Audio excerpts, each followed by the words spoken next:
Assalamualaikum warahmatullahi wabarakatuh. Alhamdulillah wa syukurillah la nikmatillah la haula wala quwata illa billah. Allahumma shalli ala Muhammad wa ala Muhammad.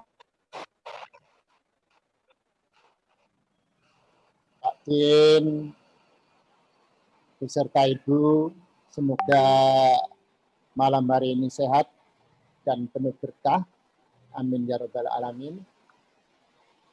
Bapak Ibu sekalian, para pemirsa, semoga dan keadaan sehat walafiat dan penuh keberkahan. Amin ya rabbal alamin.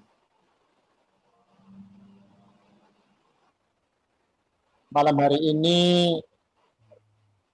kita bersyukur Pak Din berkenan hadir. Alhamdulillah waktunya bisa diluangkan. Kita membicarakan tentang Islam dan peradaban dunia. Semoga nanti Pak Din yang paling banyak berbicara.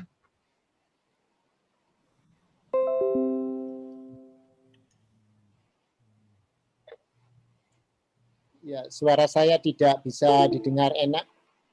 Pak Ferdi, langsung aja Pak Din barangkali nggih. Semoga Jakarta tidak hujan, bisa diterima dengan baik. Monggo, matur nuwun. Bismillahirrahmanirrahim. Assalamualaikum warahmatullahi wabarakatuh. Nah, peradaban yang menjadi kosakata dalam bahasa Indonesia itu sebenarnya ada akar pada bahasa Arab, adab. Jadi baik peradaban, adab, kemudian juga ada lawan dari adab itu biadab. Biasanya pakai bi katanya bukan gitu, atau tidak, maka biadab tidak beradab. Telah menjadi kosakata bahasa Indonesia, tapi agaknya mengalami pergeseran makna. Saya memahami, mungkin di sini ada ahli bahasa Arab bisa mengoreksi nanti. Al-adab dalam bahasa Arab itu lebih kepada susastra atau kesusastraan. Maka Fakultas Adab di IAIN atau UIN atau Universitas Islam Swasta itu mengajarkan atau mendalami bahasa Arab dan kesusastraan Arab. Kemudian walaupun kemudian ada prodi atau jurusan sejarah kebudayaan Islam atau sejarah peradaban Islam.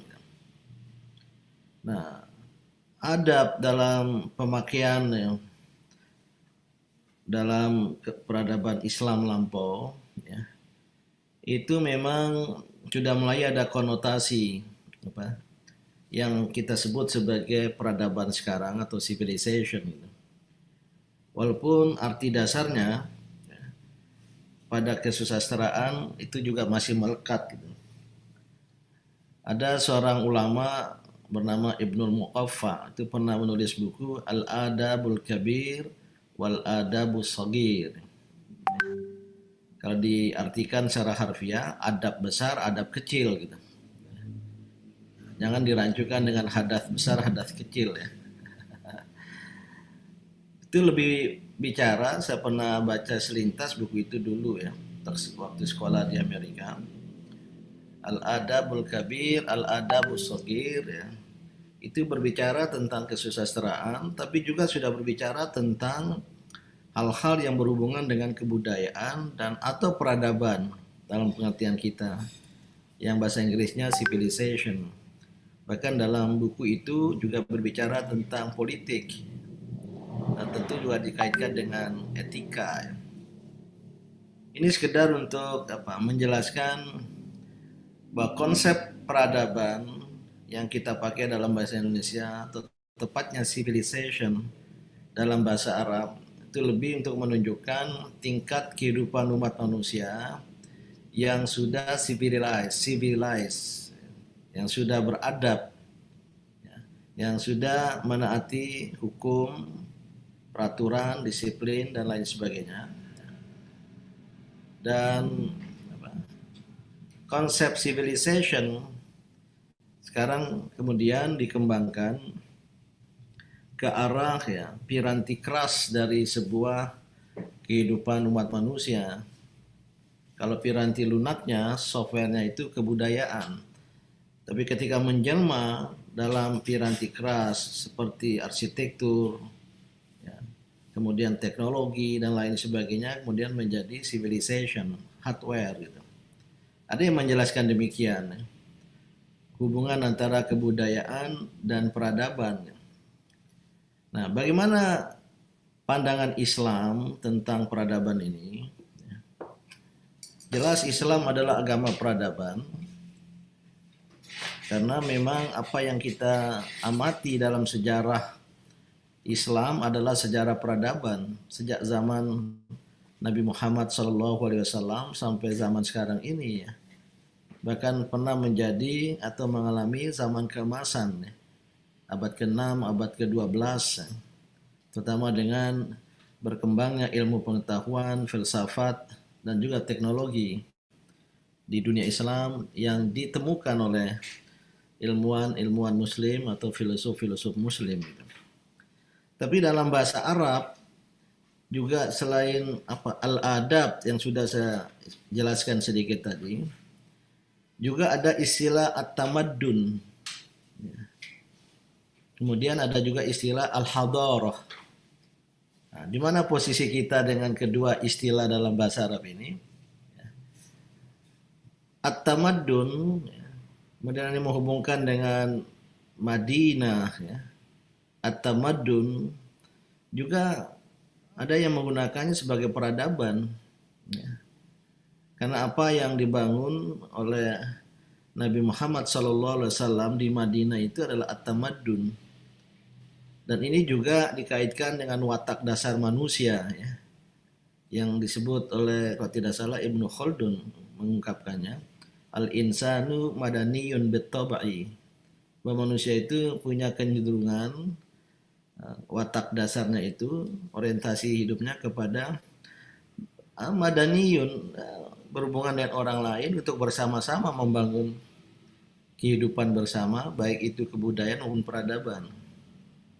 Maka at-tamaddun ini istilah yang lebih populer sejak dulu ya, untuk mengasosiasikan, mengaitkan dengan apa yang kita pahami sebagai peradaban atau civilization di dalam bahasa Inggris gitu. Ya, walaupun terakhir ini ya banyak ulama cendekiawan Muslim, khususnya di dalam fora internasional itu lebih suka untuk memakai istilah lain, itu al-hadarah. Ada hubungan kata hadir, al-hadarah. Maka al-hadarah al-islamiyah, peradaban Islam, Islamic civilization. Atau yang tadi at-tamaddun al-islami, juga kebudayaan dan peradaban Islam. Tentu istilah-istilah ini sebagai kosakata dalam bahasa punya makna sendiri. Tapi saya pribadi lebih cenderung kepada istilah al-hadarah, yaitu peradaban yang selalu hadir dan selalu baru gitu. Karena al-hadarah itu membuka diri kepada kemajuan, kepada pembaruan gitu.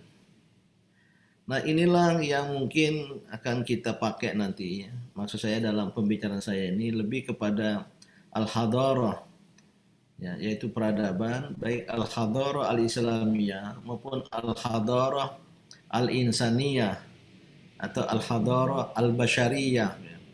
Peradaban manusia, karena yang berperadaban itu adalah manusia sesungguhnya, makhluk berakal, dan dikaitkan dengan nuansa global, maka peradaban dunia tadi itu gitu. Nah, saudara-saudara semua, kalau kita lihat sejarah umat manusia, sejarah kemanusiaan, tentu juga berhubungan dengan sejarah peradaban. Walaupun ada satu fase waktu sebelum umat manusia mulai membangun peradaban, itu satu fase yang ya bahkan sebelum manusia ya, proses kejadian alam semesta bumi yang kita huni ini kan memerlukan waktu sendiri. Tetapi begitu ada umat manusia, ya saya kira tentu tidak langsung berperadaban. Maka kita kenal ada zaman batu, ada zaman batu kasar, zaman batu halus pada masa lampau itu. Tetapi kalau yang dianggap sudah muncul sebagai peradaban, sejarah mencatat ada peradaban yang dianggap tertua di hulu dari Mesopotamia. Jadi di sekitar Irak, Syam sekarang, atau antara dua sungai besar, Yufrat dan Tigris, yang berada di timur tengah sana itu, pernah muncul peradaban yang tentu sangat maju pada waktunya, yang disebut dengan peradaban Mesopotamia, sekitar 3.500 tahun sebelum Masehi. Jadi kalau ditambah sekarang sudah 2000-an gitu. Ya sekitar 5.000 atau 6.000 tahun sebelum Masehi gitu. Yang kemudian 200 tahun setelah itu, sekitar tahun 3.300 sebelum Masehi, muncul dan berkembang pula peradaban di sepanjang Sungai Nil atau juga Mesir, Mesir kuno, yang sudah ada peradaban manusia. Dari dua fase ini kita melihat bahwa peradaban manusia itu banyak berhubungan dengan air dan dibangun di pinggir atau di tepi, di sekitar sungai yang mengalir di planet bumi ini gitu. Maka dapat kita bayangkan peradaban pertama itu mungkin sangat bersifat agraris, pertanian, peternakan, dan seterusnya. Bagaimana manusia survive untuk mempertahankan hidupnya dengan makan dan minum gitu. Walaupun sudah muncul juga keterampilan untuk membangun arsitektur yang sekarang ini kan ditemukan artefak dan secara arkeologis dari sisa-sisa peradaban lama itu Kemudian sekian ratus tahun setelah itu berkembang pula peradaban, tidak salah Harappa yang berada di aliran sungai Indus di India atau Pakistan sekarang mungkin Inilah peradaban-peradaban yang pernah muncul, dan setelah itu tentu ada peradaban-peradaban baru sampai ke peradaban modern. Dan sekarang Barat masih dianggap sebagai pemegang supremasi peradaban dunia, yang walaupun sudah menunjukkan keruntuhannya, decline, dan sekarang bergeser ke Asia. Sebelum saya lanjutkan di sini, kembali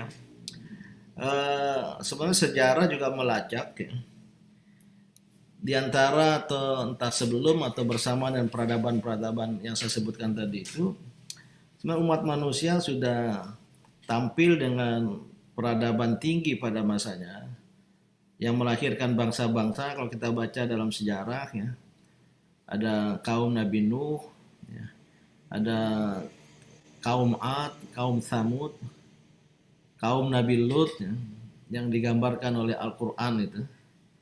Walaupun semuanya telah dibasmi dari muka bumi ini karena pembangkangan dan kekafiran mereka. Seperti kaum Nabi Nuh yang mengingkari dan mendustai serta menertawakan Nabi Nuh sebagai orang gila Ada dalam ayat suci Al-Quran itu. Kadzabat qablahum qaumun Nuhin fakadzabu 'abdana wa qalu majnunun wasdujir fada'a rabbahu inni maglubun fantasir. Kaum Nabi Nuh mendustai Nabi Nuh, bahkan menganggapnya sebagai orang-orang gila, sebagai orang gila. Maka Nabi Nuh berdoa pada Allah Subhanahu wa taala mohon pertolongan. Maka apa balasan Allah? Fafatahna abwabas sama'i bima'in munhamir wa fajjarnal arda uyunan faltaqal ma'u ala amrin qad qudir. Maka kami buka pintu-pintu langit yang mencurahkan air hujan, dan kami buka mata-mata air di bumi yang memancarkan air dan bertemu menimbulkan banjir besar. Itu menarik di ujung ayat itu. Kalau nggak salah di Al-Anbiya juga di Al-Qasas dalam nada yang lain. Allah selalu mengatakan walaqad yassarnal qur'ana lidzikri fahal mim muddakir. Kami telah jadikan Al-Quran sebagai pelajaran sejarah. Adakah yang mau menjadikannya sebagai pelajaran? Artinya ya, pembasmian bangsa-bangsa dahulu kala dengan Nabi Nuh, banjir besar yang tersisanya kaum beriman. Itulah yang melanjutkan peradaban. Ya. Termasuk juga fauna, flora yang diminta untuk dibawa ya, ke atas kapal, terutama hewan-hewan selain betina juga jantan. Itulah yang mungkin melanjutkan ya, perkembangbiakan manusia dan juga makhluk-makhluk lain. Karena banjir yang raksasa itu wah, tidak dapat kita bayangkan dengan sekarang ya. Sekarang pun belum apa-apa sudah manusia menderita ya dengan hujan deras dan banjir yang terjadi di beberapa daerah di tanah air kita. Namun ternyata sejarah berulang. Ini sekaligus menjadi watak sejarah. Ya. History repeats itself. Sejarah mengulangi dirinya sendiri. Maka terjadi pada bangsa Thamud ya. Pada bangsa Thamud ya, yang dikirim kepadanya Rasul siapa ya? Nabi Hud ya, Nabi Soleh ya.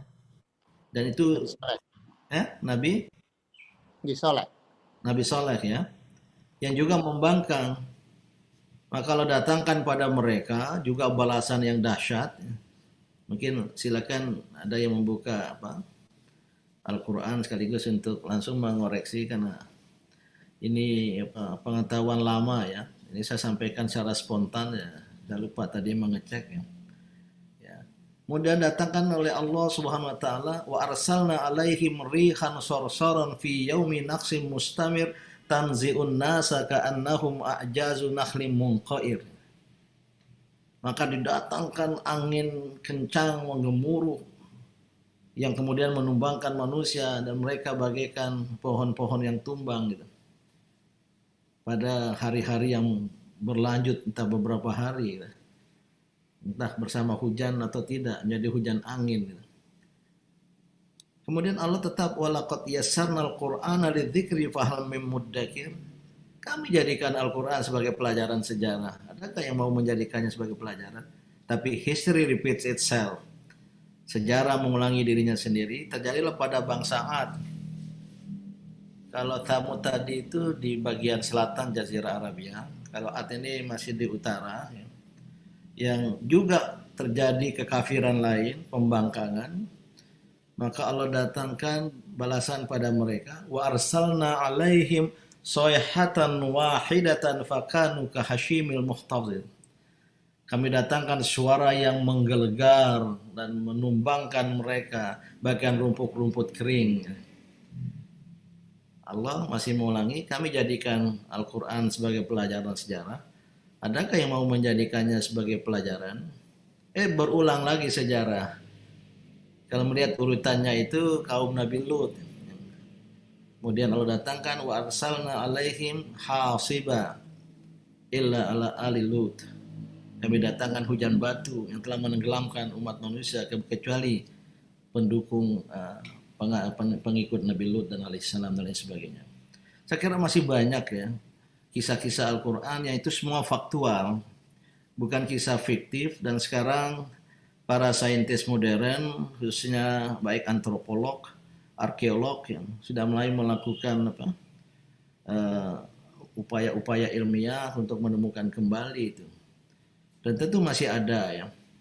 Nah, yang ingin saya katakan tadi, sebenarnya pada kaum atau bangsa-bangsa terdahulu kala tadi itu sudah ada peradaban gitu ya.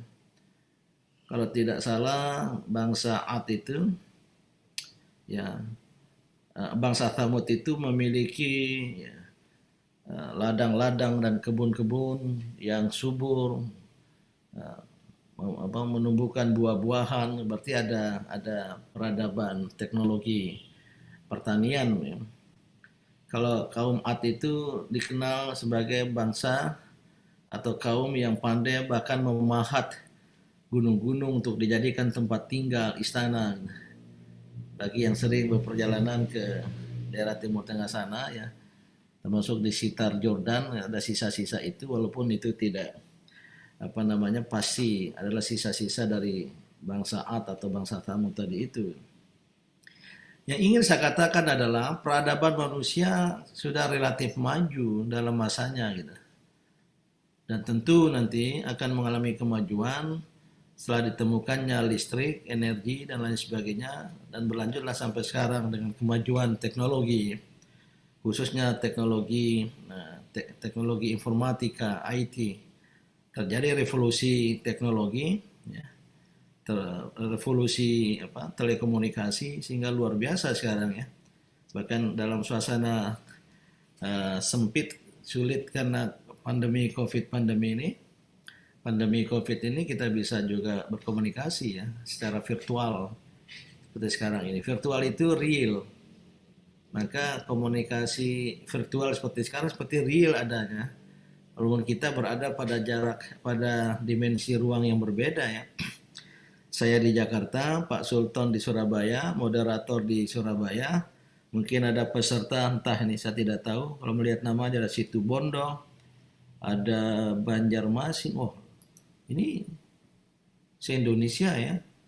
Ada Gresik, ya. Ada mana-mana. Batam, Ya? ada Batam.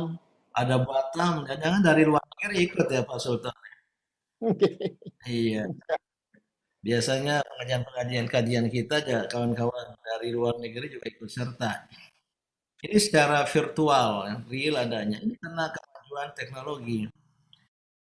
Nah, sebelum saya ingin mengaitkan bagaimana Islam dengan peradaban dunia, perlu kita ketahui, pahami, bahwa Islam ini hadir sebagai peradaban, sebagai agama, dan sekaligus sebagai peradaban gitu, yang sangat spektakuler dalam waktu singkat. Itu telah mampu mengalahkan peradaban-peradaban tua, peradaban-peradaban besar dengan kedikdayaan ya, militer, ya, bahkan juga ekonomi dan lain sebagainya. Dan kemudian tidak terlalu lama membangun peradabannya sendiri, terutama yang disebut dengan pada abad-abad pertengahan. Ini yang perlu kita pahami, Islam ini datang kayak muncul di tengah gitu ya. Dari dua agama Ibrahimi, agama Samawi, Yahudi dan Kristen yang sudah menguasai dunia waktu itu, Islam datang sebagai agama ketiga. Dan saya berpendapat bahwa Islam ini juga berada pada posisi tengahan, memadukan antara Yahudi dan Nasrani pada watak dasarnya. Yahudi itu sangat tegas pada keadilan ya, yang diajarkan oleh Nabi Musa alaihissalam, walaupun ya tentu bukan Taurat yang pernah diturunkan pada beliau ya. Nah, sangat tegas sebagai dinul adalah, agama keadilan. Nah, tapi pada Nasrani itu menekankan kasih, menekankan mercy, love, mercy, kasih. Kalau kita lihat kawan-kawan Kristiani itu temanya juga kasih, kasih gitu ya. Bahkan ya kita baca ya, katanya ada di Bible itu. Kalau ditampar pipi kiri, berilah pipi kanan gitu. Atau ditampar pipi kanan, berilah pipi kiri. Maka ajarannya kasih dan forgiveness. Ya, pengampunan, memaafkan gitu. Maka terkenal ya di kalangan tokoh-tokoh Kristen itu no peace without justice. Ya, sampai di situ Yahudi masuk di situ.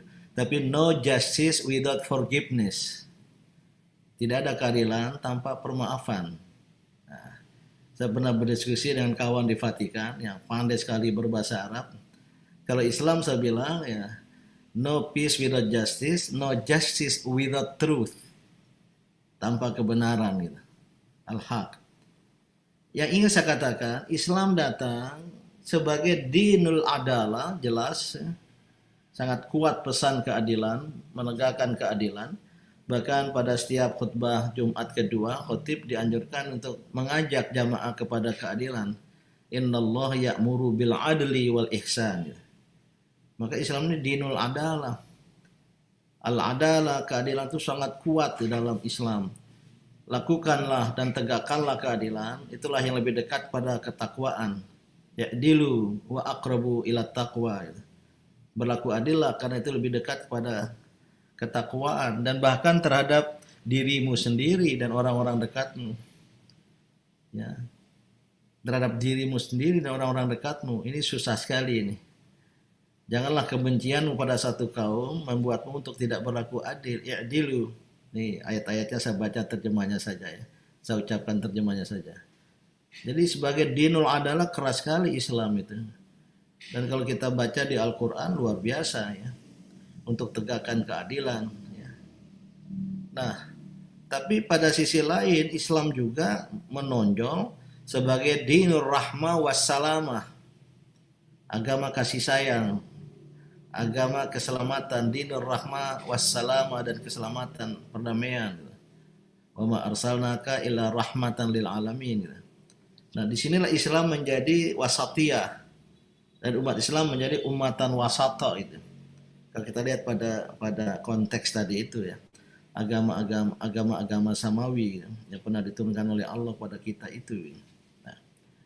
Nah, saudara-saudara, dari dua watak Islam ya, yang ada tadi itu sebagai dinul adalah, yang kedua dinur rahmah wassalamah.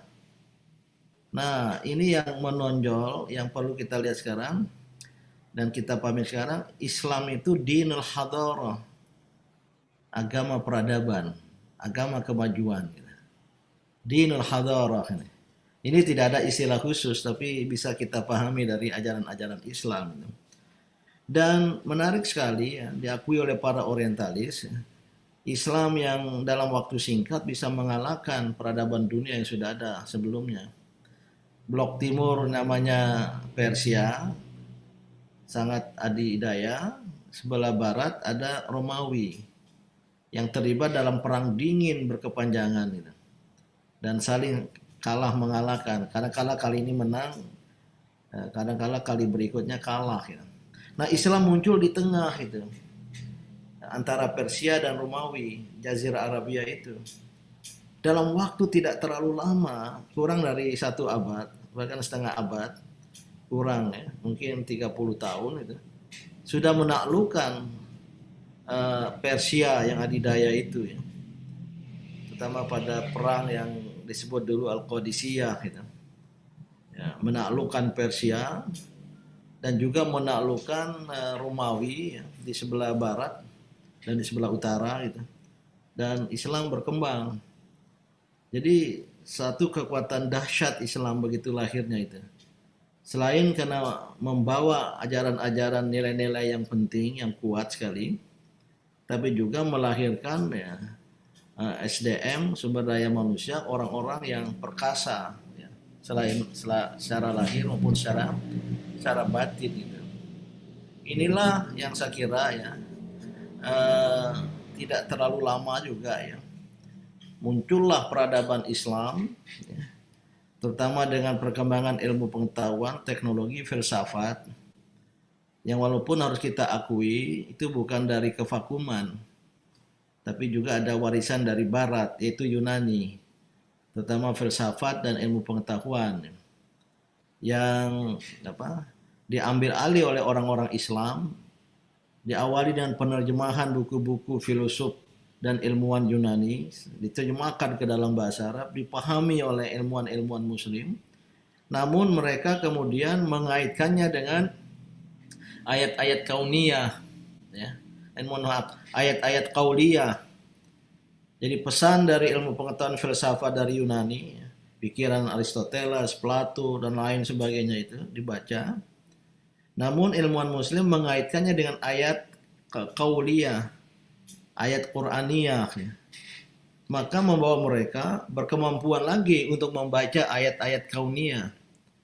Oleh Profesor Dr. Agus Purwanto, ayat-ayat semesta ya, tentang malam raya ini lewat afala ta'qilun, afala tatafakkarun, dikombinasi dengan afala tatadabbarun Al-Qur'an.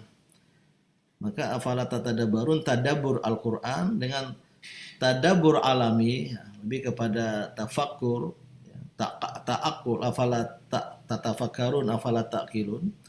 terhadap alam semesta.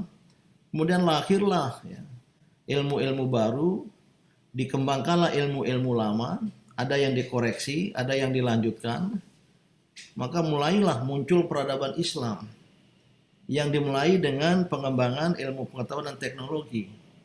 Maka lahirlah lembaga-lembaga sosial, institusi-institusi, termasuk rumah sakit ya, yang didirikan pada zaman Abbasiyah itu, ya, dan muncul ahli kedokteran, ya, ada Ibnu Sina dan lain-lain. Kemudian didirikanlah rumah sakit, walaupun pada awalnya profesional muslim belum ada, belum banyak. Yang banyak bekerja di rumah sakit pertama kali itu adalah kaum Barmak, dari keluarga Barmak yang relatif memiliki profesionalitas dalam bidang kesehatan gitu. Ya, jadi dari luar Islam gitu. Saya susah membayangkan di Muhammadiyah kalau ada non Muslim datang membantu di rumah sakitnya, apalagi menjadi pimpinan ya. Atau saya nggak tahu di Parah Hitam dimungkinkan apa tidak itu. Pada zaman lampau itu orang-orang Kristen itu yang mengelola rumah sakit yang didirikan oleh khalifah gitu ya. Muncullah eh, teleskop untuk meneropong bintang, tidak sekedar untuk melihat hilal. Tentu teknologi dalam konteks waktu itu dikembangkanlah seperti kimia itu kan, dari bahasa Arab tuh, kimia, kam, berapa untuk mengukur mungkin berat jenis dan lain sebagainya gitu. Berkembang ilmu, bahkan ada ilmu-ilmu baru. Saya tidak perlu lebih detail di sini, nanti bisa dibaca ya. Nah, ringkas cerita, peradaban Islam muncul diawali oleh perkembangan dan pengembangan ilmu pengetahuan, filsafat, yang kemudian dikombinasikan dengan pemahaman terhadap ayat-ayat Qur'aniyah, Al-Quran itu, yang banyak menyuruh kita untuk memperhatikan fenomena alam ya. Inna fi khalqis samawati wal ard wa ikhtilafil laili wan nahar la ayatin liulil albab. Lahir pula ilmu-ilmu sosial. Inilah yang membuat dunia Islam berjaya pada the golden ages, pada abad-abad pertengahan, sebagai istilah saya pemegang supremasi peradaban dunia. Ketika peradaban-peradaban lain yang pernah ada dalam sejarah tengah tidur lelap. Baik tadi saya sebut ada Mesopotamia, ada Mesir, ada Harappa di bagian anak benua India, termasuk juga Yunani itu sendiri, atau Barat masih dalam tidur lelap. Islam berjaya dan luar biasa itu, terutama dengan pengembangan ilmu pengetahuan dan teknologi. Namun kemudian mengalami kemunduran, saya kira mulai abad keberapa itu, abad ke-13 ya. Mulai kemunduran, mengalami kemunduran, sementara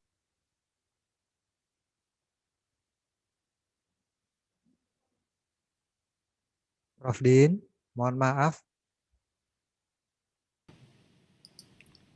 apakah bisa didengar lagi? Ya, tadi sempat ada sedikit blank sedikit. Ya, saya ingin lanjutkan. Barat mengambil alih buku-buku ilmiah dari kalangan Islam dan mereka kembangkan. Maka muncullah peradaban baru di Barat sana. Ya. Kalau soal universitas dunia Islam lebih duluan. Al-Azhar itu usianya berapa ribu tahun ya. Ada juga Universitas Jami'ah Zaitunah ya, di Afrika Utara sana sebelum ada Barat. Bahkan istilah universitas itu kan berasal dari kalangan Islam jami'ah ya. Jami'ah itu yang mengumpulkan bidang-bidang ilmu. Ada integrasi sains. Tapi al-jami'ah selain mengandung arti mengumpulkan, itu juga berhubungan dengan al-jami', masjid yang sudah didirikan duluan, masjid ya, sebagai tempat bersujud, tapi dia juga al-jami', tempat berkumpul. Maka didirikan pula di sampingnya al-jami'ah ya. Selain tempat berkumpul tapi juga tempat memadukan ya, mengumpulkan, menghimpun ilmu-ilmu pengetahuan itu. Al-jami'ah kemudian menjadi universitas, diambil oleh Barat itu. Saya meyakini universe itu diambil dari Al-Jami' gitu. Ini tidak semua disebut oleh literatur ya. Karena dalam sejarah ilmu pengetahuan, sejarah peradaban sering ya, episode kejayaan peradaban Islam ini dihilangkan. Ya. Bahkan tidak ada rekognisi penghargaan ya, bahwa ilmu pengetahuan itu berkembang pesat di kalangan ilmuwan muslim, bahkan ada penemuan-penemuan baru gitu. Itu tidak fairnya ya.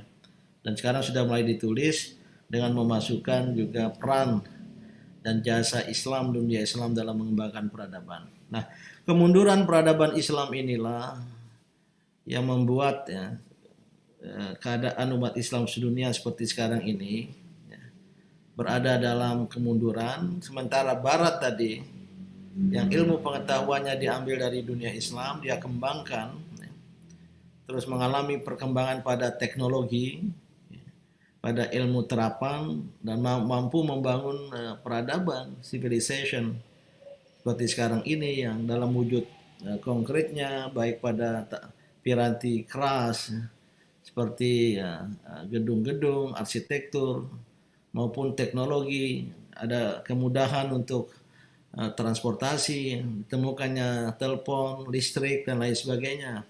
Ini yang membuat sebuah perkembangan pesat dari peradaban umat manusia, bahkan terakhir ini ya mengalami rapid change ya, perkembangan yang sangat-sangat pesat juga gitu. Nah, walaupun ya sejak paruhan kedua abad ke-20 atau awal abad ke-21 sekarang terjadi pergeseran ya, ke timur ya, terutama dengan pergeseran pusat gravitas ekonomi dunia yang sebelumnya di Atlantik, Eropa dan Amerika, sekarang bergeser berpindah ke Pasifik dengan kebangkitan yang disebut dengan Asia Timur. Asia Timur itu kawasan ya, China sampai ke Taiwan, Jepang, Korea sampai ke Indonesia juga itu. Disebut dengan East Asia ya, satu konsep baru, atau Asia Pasifik ya, yang mengalami kemajuan sekarang ini, terutama dengan the rise of China, dengan kebangkitan China gitu. Nah, sebenarnya pada akhir atau pada masa kemunduran peradaban Barat itu, saya pernah baca ada dua teori, dua asumsi ya, bahwa pemegang estafeta peradaban dunia yang akan datang sekarang ini antara dunia Islam dan dunia Timur, terutama dengan China, RRT maksud saya. Karena dalam analisa mereka, peradaban Islam ini sangat potensial untuk bangkit maju lagi. Namun yang terjadi ya, yang akan menerima estafeta ini ya Timur, East Asia, kebangkitan China yang luar biasa sekarang ini. Selain negara besar, jumlah penduduk, juga kemajuan ekonomi, kemajuan teknologi gitu. Nah, saudara-saudara semua, bagaimana Islam dan peradaban dunia? Ini bagian terakhir ya. Tadi sudah saya katakan di awal, Islam ini adalah agama peradaban, dinul hadarah ya. Nah, kalau ulama-ulama itu menghubungkan Islam sebagai agama dengan politik, dengan negara itu bersaudara kembar itu. Ad-din wad-daulah tahu amani, saudara kembar gitu. Agama dan negara, agama dan politik gitu. Tak terpisahkan. Saya ingin mengatakan analog dengan itu, ad-din, al-Islam, wal hadarah dan peradaban yang maju itu adalah tahu amani juga. Adalah saudara kembar. Dan Islam sebagai dinul hadarah gitu, yang sekarang ini ya, memiliki momentum untuk tampil, memiliki momentum untuk bangkit.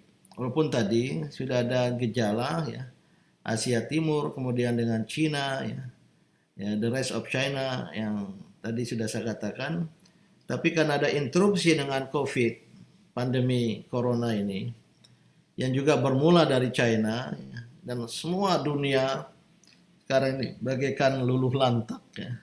Hegemoni negara menjadi tak kuat lagi seperti dulu ya.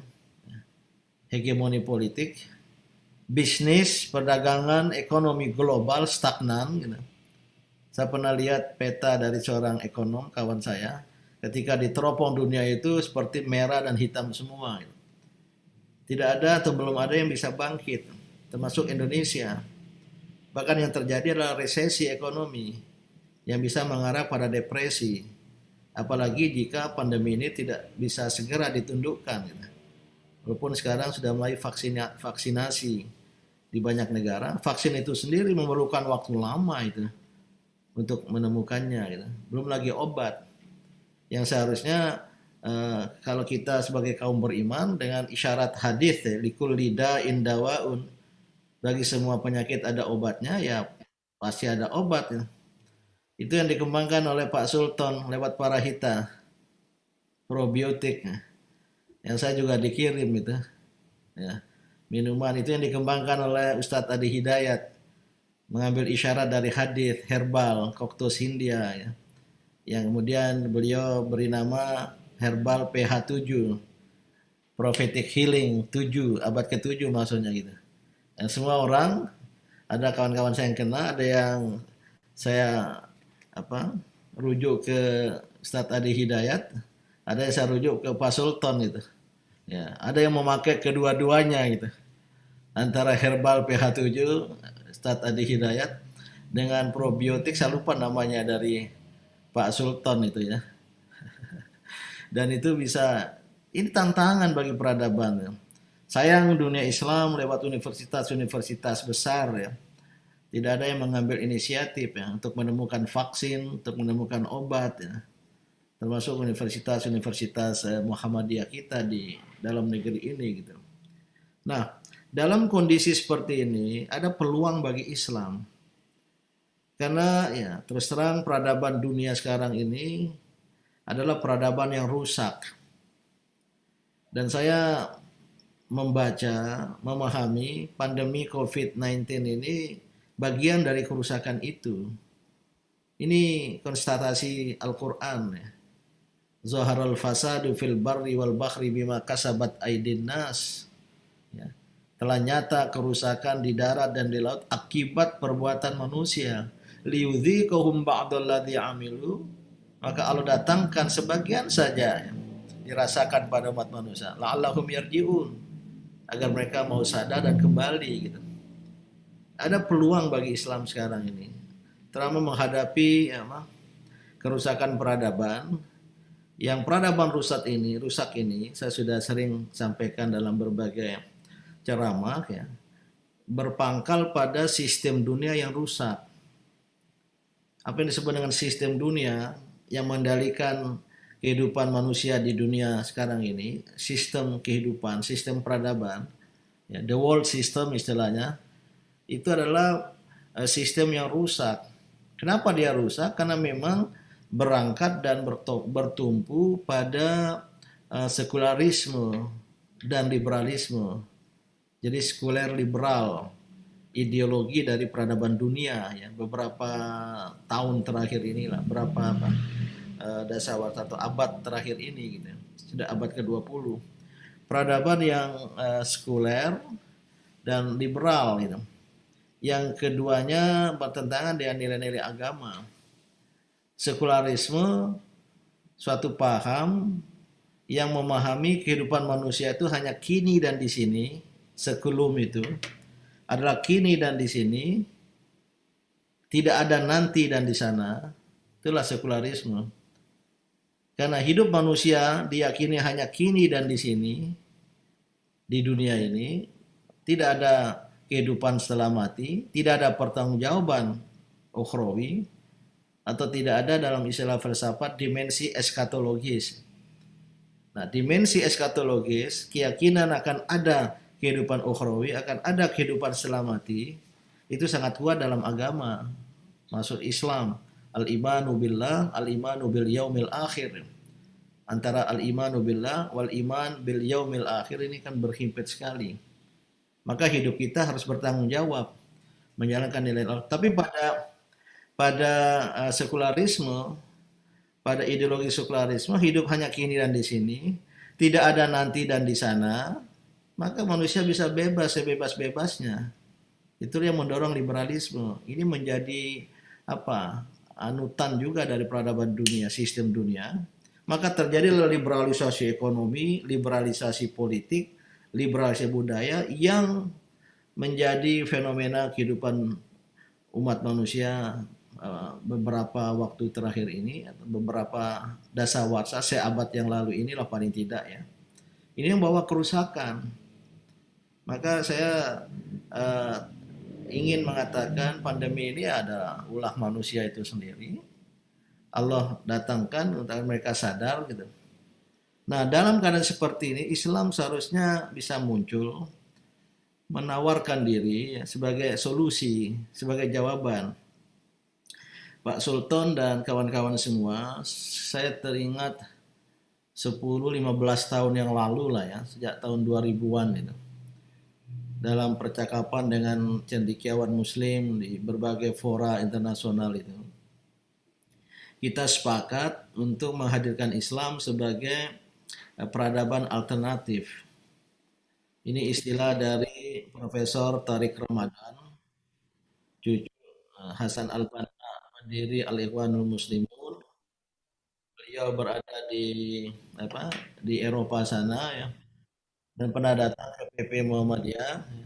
Ini saatnya untuk kita tampilkan Al-Badil Ats-Tsaqafi, peradaban alternatif gitu. Ini berdengung bereko lagi ya. Dan kita bertemu lagi, sayangnya tidak ada yang tidak ada yang bekerja serius untuk menyiapkan peradaban alternatif itu dari Islam gitu. Soalnya suaranya berdengung ya. Di sini tidak, Pak Din. Mohon maaf. Tidak ya, di saya berdengung ya. Coba.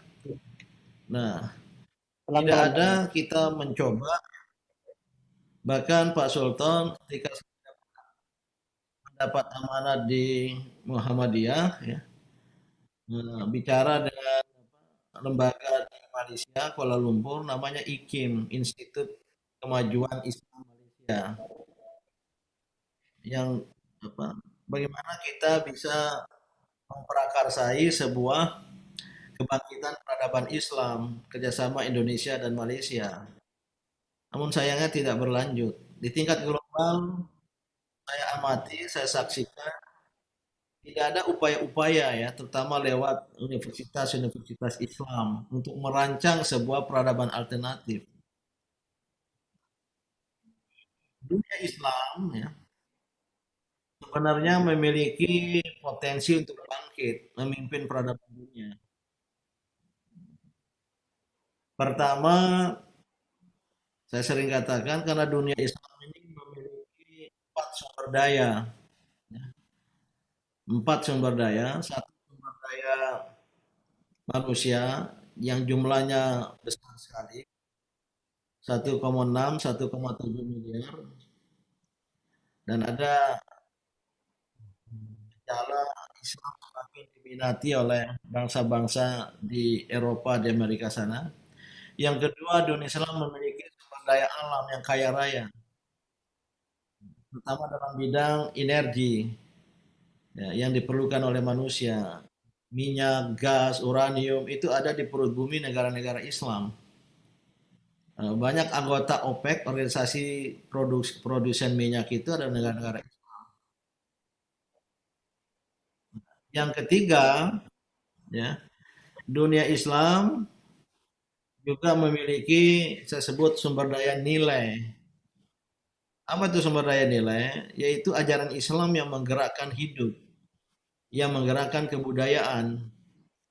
Kalau kebangkitan peradaban Barat, ya, Eropa khususnya, banyak ditulis dulu ya, karena etika Protestanisme, ya, Protestan ethics, ya, yang dijabarkan menekankan kerja, etos kerja, kedisiplinan, penghargaan akan waktu, dan penghematan. Itu yang dijabarkan sebagai etika Protestan yang telah membangkitkan Renaissance di Eropa dan menjadikan Eropa Barat termasuk Amerika menjadi pemegang supremasi peradaban dunia.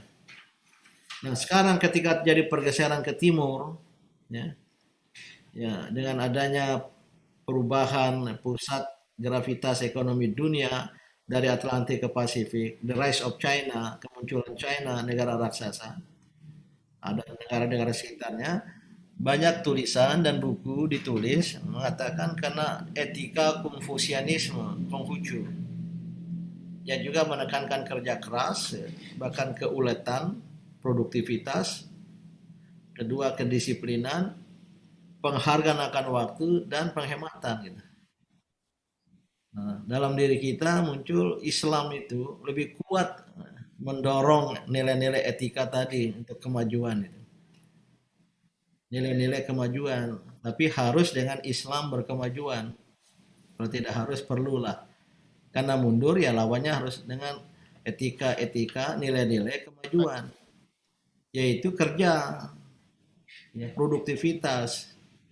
Kalau ini kita bisa aktualisasikan teologi qadariyah daripada sekedar jabariyah, kerja, dan kerja itu harus kerja yang terbaik, ahsanu amala kata Al-Quran kan. Jadi ya, kerja yang terbaik. Baru yang kedua, kerja yang berorientasi masa depan. Wal tanzur nafsu ma qaddamat lighat. Ini ajaran-ajaran Islam. Termasuk penghargaan akan waktu. Yang ajaran Islam itu paling kuat itu, mendorong, mengajarkan umatnya menghargai waktu. Tidak ada satu agama pun di dunia ini, sepengetahuan saya, yang dengan kitab sucinya paling kuat mendorong penghargaan akan waktu itu kecuali Islam dan Al-Quran. Bahkan dalam Al-Quran Allah bersumpah atas waktu, wal asri, demi masa, demi waktu. Ada nanti wal fajri, wad duha, wal laili, apa lagi itu? Wasyamsi, wal qamari, wan najmi, bintang, bulan, matahari, semua berhubungan dengan waktu. Bahkan peribadatan dalam Islam semuanya atau yang mahdo yang besar itu terkait dengan waktu. Kapan sholat? Lihat waktu, nggak bisa sembarangan. Kalau belum muncul fajar, datang fajar, belum boleh sholat subuh. Kalau belum terbenam matahari, belum boleh sholat maghrib. Ini ada penghargaan waktu dan ada kedisiplinan terhadap waktu juga, atau disiplin waktu gitu. Begitu pula puasa, kapan mulai terkait waktu. Zakat juga demikian, harus nisab. Begitu pula haji gitu. Kuat sekali Islam ini menghargai waktu, tapi sayangnya disiplin waktu dan penghargaan waktu ini paling lemah di dunia Islam. Termasuk di Indonesia yang dikenal dengan apa? Jam karet, rubber time katanya. Soal disiplin waktu, penghargaan waktu itu apa? Waktu yang singkat, ajalan musamma yang diberikan pada kita hidup entah berapa tahun gitu ya. Kata Rasul ma baina sittin wa sab'in gitu. Umur umatku itu antara 60 sampai 70. Saya sudah 62 jalan Pak Sultan. Itu berada dalam apa? Injury time seperti itu ya. Artinya apa? Harus dipakai untuk kerja-kerja yang bermanfaat. Coba kita evaluasi berapa jam dalam sehari yang kita pakai untuk kerja, yang kita pakai untuk belajar, yang kita pakai untuk mengajar, dan seterusnya. Yang ke lain lagi etika kemajuan itu penghematan itu. Islam itu luar biasa. Dan ini bangsa Tionghoa mengamalkan penghematan ini juga luar biasa ya. Bahwa kalau ada pengusaha Tionghoa dibandingkan dengan pengusaha non Tionghoa lah ya di Indonesia. Kalau pengusaha Tionghoa itu ya apa prihatin dulu, bahkan ibaratnya pakai celana kolor, celana pendek gitu. Dan kalau ada keuntungan ya tidak langsung kemudian dipakai untuk untuk hal yang tidak bermanfaat, tapi dipakai untuk pengembangan bisnis itu. Lalu ekspansi tahu ternyata sekian tahun sudah jadi konglomerat. Tapi kebanyakan pengusaha muslim kecuali Pak Sultan ya. Nah, ada penghematan, begitu untung sebagian untuk ini, sebagian untuk zakat, infak, sedekah, tapi tidak sedikit beli rumah lah, beli mobil lah, gitu. Bahkan ada juga yang dipakai untuk kawin lagi, gitu. Nah, sehingga bisnisnya nggak maju-maju. Ini semacam ini ya, efisiensi untuk hidup efektif, efisien itu. Nah, sebelum saya tutup, nilai-nilai inilah yang harus kita tampilkan. Dilalah ada COVID ya. Bahasa Jawa betul ya, dilalah ya. Blessing in disguise ya. Lama sekali kita rancang kebangkitan peradaban Islam, konsepnya belum ada. Dilalah. Kita bukan orang Jawa ya. Walaupun istri saya orang Jawa itu. Orang Jawa Timur ya. Blessing in disguise, ada COVID, ada pandemi. Justru inilah saatnya untuk menampilkan ajaran Islam itu. Ada nggak dari kita yang berpikir selain kita survive, berjuang untuk survive dari COVID, tapi ada juga yang kemudian diberi kesehatan ini berpikir untuk membangun dan menggantikan peradaban rusak ini. Selesaikan dulu masalah kesehatan. Ya, tentu ini bukan bidang saya, ya kita titip pesan pada para dokter, para ahli kesehatan. Ya, carilah vaksin, carilah obat-obatan ya, yang kira-kira bisa. Dan kemudian marilah kita rubah the new normal life. Kehidupan baru itu bukan kembali ke kehidupan lama yang rusak itu, tapi membangun sebuah kehidupan yang beradab lagi, yang sesuai dengan nilai-nilai Islam. Maka saya yakin peradaban Islam akan muncul, apalagi bisa leading dalam membangun, mengembangkan ilmu pengetahuan dan teknologi ini. Maka kajian kita malam ini membawa pesan, message-nya itu adalah suasana yang kita hadapi ini penuh dengan tantangan, tapi kita dituntut untuk mengubah tantangan menjadi peluang. Kita dituntut untuk dapat to transform challenges into opportunities. Apapun yang bisa kita buat secara bersama-sama, ini akan menjadi apa ya, virus-virus positif pengganti virus corona untuk bangkitnya kembali peradaban Islam. Namun sesuai dengan apa yang disebut oleh Ali bin Abi Thalib katanya, man arada dunya fa alaihi bil ilmi. Man arada al-akhirah fa alaihi bil ilmi wa man arada bil ilmi. Apakah ini Ali bin Abi Thalib atau Asy-Syafi'i ya? Imam Asy-Syafi'i. Kalau Ali bin Abi Thalib itu al-haqqu bila nizamin yaglibuhul batilu bin nizamin. Kebenaran yang tak terorganisasi akan dikalahkan oleh kebatilan yang terorganisasi. Nah, yang barang siapa ingin menguasai dunia adalah dengan ilmu pengetahuan teknologi. Inilah yang ingin dan dapat saya sampaikan. Mungkin ada waktu untuk diskusi, tanya jawab ya. Karena ini bersifat kajian ya.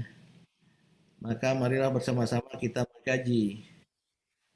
Apa yang saya sampaikan tadi itu lebih sebagai namanya iuran pendapat, Pak Sultan.